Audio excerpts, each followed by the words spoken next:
Donc, il y a des panneaux qui sont encore en construction, puisqu'on n'avait pas, au moment où on les a fait, on n'avait pas assez de documents pour que ce soit visuel.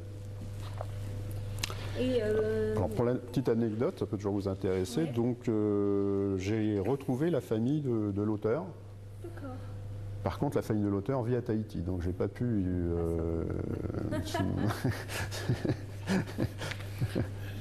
cette période, bon, moi j'avais 4-5 ans, donc je suis rentré là-dedans comme ça. C'est comme ça que vous êtes mis à collectionner. Voilà, et puis il avait une Jeep, donc on faisait des tours en Jeep.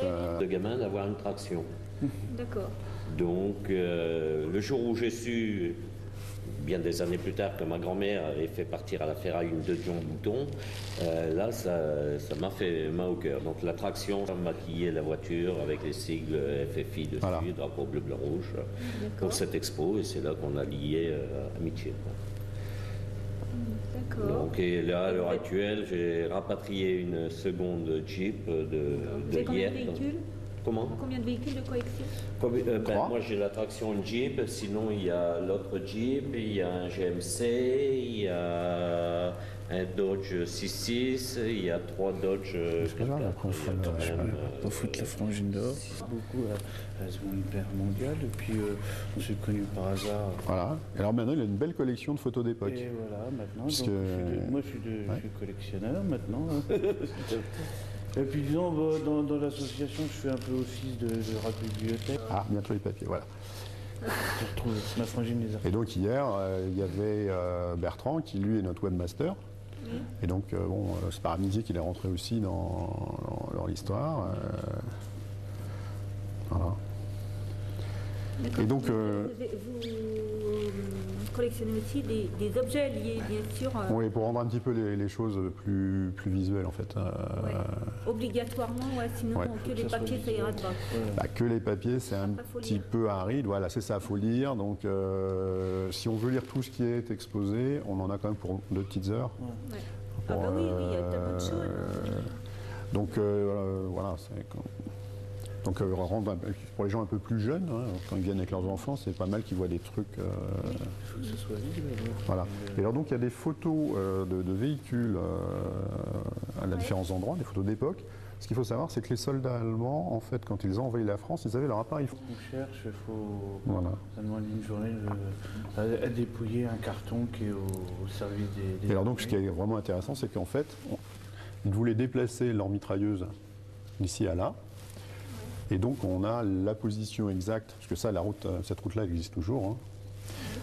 Donc on a la position exacte, on ne voit plus rien parce que c'était dans un champ, c'était enterré, et bien sûr ça a été recouvert après. Et donc il y a les positionnements des batteries à Ballancourt, et on a des positionnements de batteries sur Mency par ailleurs.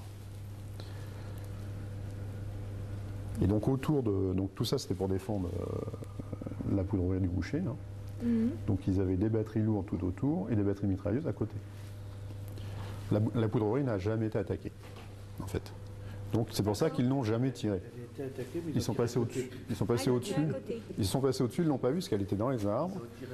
Et donc même si Ballancourt ont tiré au canon sans rien toucher, et par contre les mitrailleuses n'ont jamais eu l'occasion de tirer. Et après, qu'est-ce qui s'est passé de donc,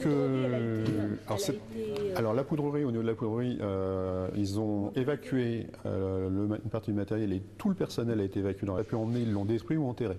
Donc les Allemands, quand ils sont arrivés à la poudrerie, il n'y avait plus rien d'utilisable. Et donc l'armée allemande va utiliser la poudrerie comme un entrepôt de stockage d'uniformes et de matériel divers pour la troupe pendant les années qui vont suivre. Les Américains feront la même chose, ils en feront un camp de transit pour leurs soldats. Ouais. Alors ça, vous allez nous le dire en interview, parce que c'est un petit truc local. Qui représente local et qui représente vos recherches quand même. Oui, et alors regardez ça. Ça, on va le refaire. Ça, vous allez nous raconter pour la poudrerie du Bouchet. Ok. Pour ça, l'objectif, c'était de montrer qu'en fait, la guerre est là, mais tous les livres pour enfants paraissent, on explique beaucoup de choses dedans. Il y a toutes les choses... là, j'ai des confidences, mais je ne les ai pas amenées, j'ai des... Donc, un des événements qui a été très mal vécu par tout le monde, c'est ce qu'ils ont appelé la trahison du roi Léopold, quand l'armée belge a capitulé sans prévenir, créant là l'effondrement de nos armées dans le nord de la France. Donc là, c'est le recoupage avec d'autres livres. Alors, Roger Langeron, donc, qui était le préfet de police de Paris. Et les soirées du Continental, c'est la censure. Et en fait, dans le livre, il raconte quelque chose d'un petit peu extraordinaire, c'est qu'à l'aube du 11 juin, le soleil ne se lève pas. Ils sont dans un nuage noir. Donc c'est intéressant d'essayer de savoir ce qu'il en était. Et donc effectivement, sur Paris aussi, ils ont le même phénomène. C'est le feu à des dépôts de carburant que je n'ai pas réussi à localiser, mais ils font brûler les carburants pour pas que les Allemands puissent le récupérer. D'accord, en fait c'est pour ça que... Et donc en fait ils sont un nuage de cendres terrible. Donc là, en fait, l'expo, elle, elle est plutôt dans l'autre sens. Là, on a fait le local. Et donc là, c'est la fin de la guerre, où voilà, c'est un journal d'époque, bien sûr, et on commence d'ici. Ça, donc, c'était le fait. Un plan de... Oui. D'accord, d'un char. D'une automitrailleuse Panhard. Pas la même chose. Un char, c'est à chenille. Ah, d'accord. Le clapet de chenille. Après, il faut le savoir. Hein. Ah, oui, oui, non, oui.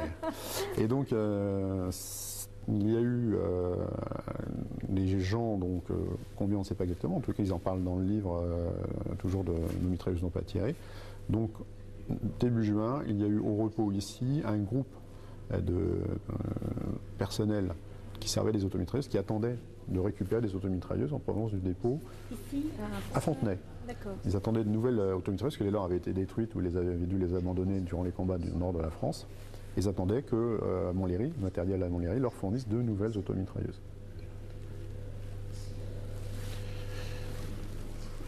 Donc les Allemands ont fait de multiples photos d'automitrailleuses, où d'ailleurs ils sont juste à côté, détruites, souvent simplement tombées en panne de carburant. Alors ça, c'est l'équipement du soldat version civile, il y a rien français, était très chargé. Puisque ça, c'est son équipement individuel. Ensuite, il avait une partie de l'équipement collectif à porter, puis après, son matériel militaire. Donc, ils étaient très chargés, et ça rendait évidemment leur déplacement à pied plutôt pénible. Continue malgré qu'on soit en pleine guerre, donc les journaux de cinéma, détectives, c'est l'ancêtre de celui qu'on connaît aujourd'hui. Et il y avait différentes revues de cinéma, etc. Donc c'était un foisonnement. Petite photo, petite affiche sur le business. Donc le soldat est un thème récurrent des publicités.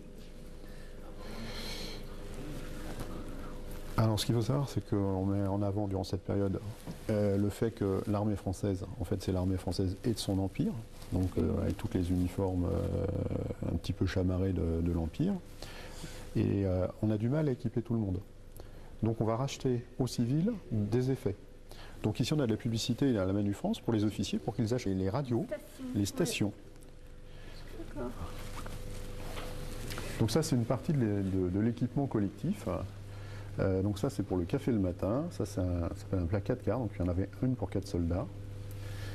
Et donc c'est l'époque où des cartes postales humoristiques sont faites pour animer un petit peu les choses. Donc ça c'est un événement que je ne connaissais pas avant d'avoir travaillé à cette époque, qui est le bombardement de Paris du 3.